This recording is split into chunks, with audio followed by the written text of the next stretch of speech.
I support the Jewish state of Israel. They have been that land. That is their land. That was vintage, Alex, but his propaganda didn't stop. And Ahmadinejad say we want to blow Israel off the map. And by the way, he has basically said that. No, Ahmadinejad did not say that. He talked about wiping out the Zionist regime from the pages of history, much like the Soviet Union. Zionism is a political ideology, not a physical location. And the Soviet Union was wiped off the map, but Russia is still there. All the satellite states are still there. They're not talking about genocide or annihilation. They're talking about ending a brutal apartheid regime. Why did they start firing rockets in early October?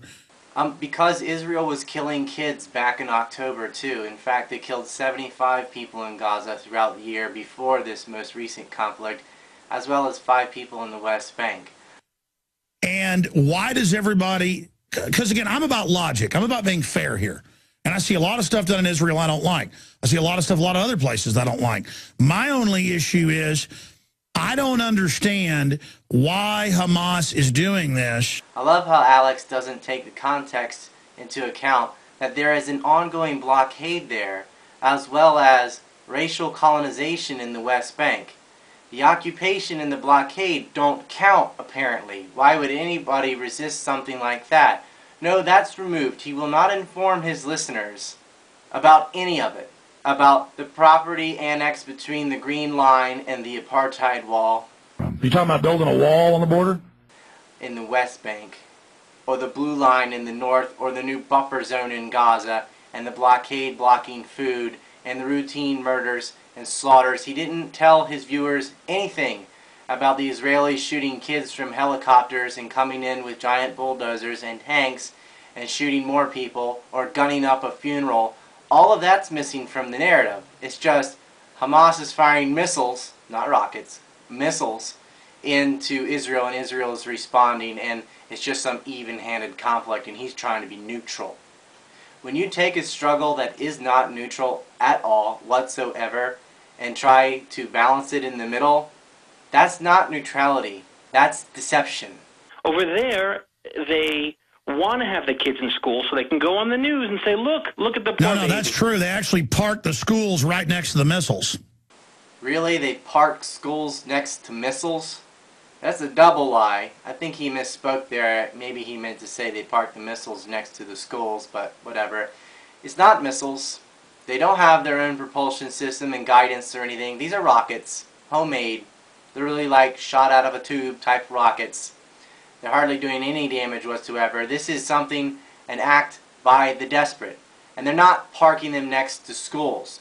If you look at the civilian death tolls, where whole families are wiped out in their homes, they're not put in the line of fire. Israel has bombed bedrooms. They've bombed houses. And they do have guided missiles. And they do have strategic weapons. They've bombed chicken farms. They bombed the media outlets. They bombed specific targets to destroy infrastructure and kill civilians and wipe out any possible alternate media from what they wanted on their official propaganda on ABC and NBC, CBS, Fox, BBC. They blew up the tower at RT. They attacked the New York Times. That's not an accident. When they wipe these kids out, these aren't human shields. They're blowing up residential homes. At the very end of Cast Lead, they took out most of the agricultural farming. Why? Because they wiped out their food, and then they put a blockade against imports. And why aren't they firing from their military bases? Because they don't have any military bases. This is a bunch of militia group civilians fighting a modern military army paid for by U.S. tax dollars and donations from Zionist Christian holy roller churches, most of which is gathered in ignorance. People think the money is going to help the poor. In fact, it goes to butcher people or to go dig up diamonds for Pat Robertson in Africa. Total ignorance. None of that is on DisinfoWars. He omits it. Just acts like there's missiles and this is just so even and he doesn't want anyone to die. Well, great, and I believe that. He doesn't want anyone to die. But he's completely ignorant of the situation when he cannot mention the occupation or the blockade or the routine slaughter of Gaza by the Israelis. Ahmadinejad is saying, blow up Israel, wipe them off the face. So, again, he did not say that, and even if he did, it's Israel that is actually physically wiping people off the map. That's not just something someone said. That's what they're saying and doing. Furthermore, Ahmadinejad is not the leader of Iran. He doesn't control the military. He is a figurehead. The president has no control over the army. The Ayatollah does. The Ayatollah has said that nuclear weapons are un-Islamic. We all know they're not really seeking to build a nuclear bomb, and they are not seeking to wipe Israel off the map. That is a lie. That is thick propaganda, just like the lies from the same Zionist cabals that fed us the baloney about Iraq's weapons of mass destruction, anthrax, mobile labs, chemicals under the palaces, etc., etc. They're lying. It's deception, just like Jonestown. And it was Zionist cabals, the OSP and the neocons. They have names, Feith and Pearl and Libby and Wolfowitz. It wasn't satanic, Luciferian, blood-drinking Bavarian death cults. It was a cabal of neoconservative Zionists in our own Defense Department that led to the war in Iraq, which Alex makes no connection to whatsoever either. The globalists are eugenicists. They are Luciferian Satanists. He just vaguely says Cheney and Rumsfeld, Bush is a puppet, blah, blah, blah, New World Order, blah, blah, blah. Never gives you the names, never tells you the specific lies and their origins, and makes any sense out of any of it. He just likes to say CIA, MI6, all grouped together, and some vague path to nowhere. The man is disinformation and an apologist for the Zionist state of Israel. And there's about 6 million Jewish people in the Middle East. There's 600 million Arabs and Muslims. It's 100 to 1 ratio, and the land is 1,000 to 1. If you look at the Muslim and Arab No, I know those numbers. My only issue is this. I have had groups connected to the Israel lobby attack me because, I'm against the whole globalist move because all these governments are lined up for it. But then I separately, viciously, and sustained, before I ever even got into these issues, have been attacked by groups that all they do is obsess on Israel. If someone falls on a banana peel, it's Israel's fault. Everyone that works for me supposedly works for Israel. I get orders from Israel, all of it totally made up. They'll even edit that together. It's like, I've never seen so much deception, is my point, is that I'm not somebody that's a joiner or in this camp or that camp, and it just must be really weird if you're Jewish, or especially Israeli, to have the whole world 24/7 obsessed with you, when, like you said, you're 1% over there in that area. I mean, it is biblical. It is. This is the kind of mentality that a Zionist, which the Israeli caller named David has, where they think of land in terms of race. It's one and the same. And there's very small amount of land for the chosen race of God, his race, the Jewish race, and yet the Arabs occupy all this other territory. And so they're much bigger and they have more people, so tiny Israel must be on the defense. They can't be the colonizers. I guess the United Kingdom couldn't be the colonizers either because they're on a little island, and look at all the other places they destroyed and ravaged. I like to make the analogy of South Africa. White South African apartheid. Oh, look at how big the rest of Africa is and all the black people. Why don't they just move and go live over there? And Alex has said this crap too. He says, we look at Jordan and Saudi Arabia, and he starts naming all the Arab states. He said, they won't take the Palestinians. That the other Arab countries won't let the Palestinians into their countries. It's not up to them to take the Palestinians. The Palestinians shouldn't have to leave. Why can't people live together on the same piece of dirt? Why does it have to be exclusively for the chosen race of God? When has Alex ever brought up the policy of racial colonization where Israel builds settlements for Jews and Jews only, which is racial supremacism to the same peak of Nazism or any other form of racial supremacy? Never talks about it. Why? He'll talk about other crimes. He'll talk about some stuff that it's not even real. He'll talk about biblical prophecy and demons and stuff sometimes, but he won't point out the very real process of the settlements and the demolition of homes and building racially segregated cities on top of land that was taken by force. You want to talk about a police state? There you go.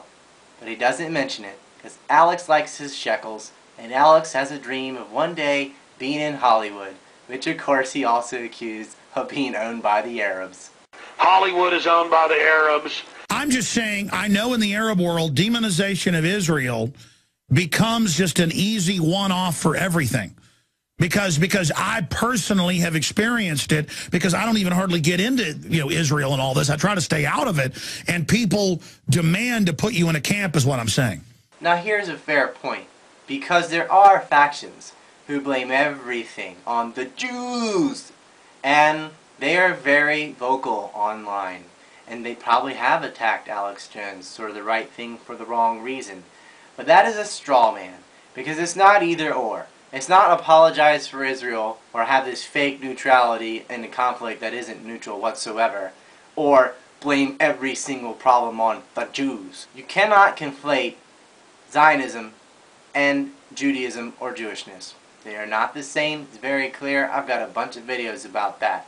But because those factions are out there that criticize Alex Jones, is no excuse for his apologetic behavior and his omission about information on the criminal state of Israel and how strongly the lobby and the Israelis control U.S. foreign policy. Why did we go to war with Iraq? Who gave us the lies? It wasn't Luciferians. It wasn't the Jesuits. It wasn't the Illuminati. It was the Office of Special Plans, which has real people with real names and real ideology tied to Israel for Israeli interests. The anthrax lie about 9/11 connected Saddam Hussein and Muhammad Atta. Who gave us that? That came from the Peanut Cabal, from Gary Schmidt and James Woolsey. It was reiterated by Robert Kagan and William Crystal. And they said at that meeting in Prague, and that made the connection to the war in Iraq, which gave us the 1441 resolution they said wasn't being enforced, even though it was, because they didn't really have weapons of mass destruction. And it was Louis Levy and his girlfriend Judith Miller who gave us the lies about the mobile labs, etc., etc. It wasn't the devil. It was real people, and they were Zionists, and we went to war in Iraq for Israel. And the propaganda for Iran is not coming from oil companies. It's not coming from Bavarians. It's coming from Israelis. It's Netanyahu who is leading the warpath on Iran. It's the Israelis using MEK to assassinate scientists. And it's the U.S. and Israel that made Stuxnet to attack reactors in Iran. The U.S. does not benefit with a war in Iran at all. The U.S. does not benefit with blocking Iran from having nuclear energy at all. And they certainly don't benefit from sanctions that prevent the U.S. from buying oil from Iran at all. These are Israeli lies and for Israeli interests. But Alex dodges the Israeli question like a man on the Matrix dodging bullets, who goes through all these big loop around. He blames the revolution in Egypt on the CIA.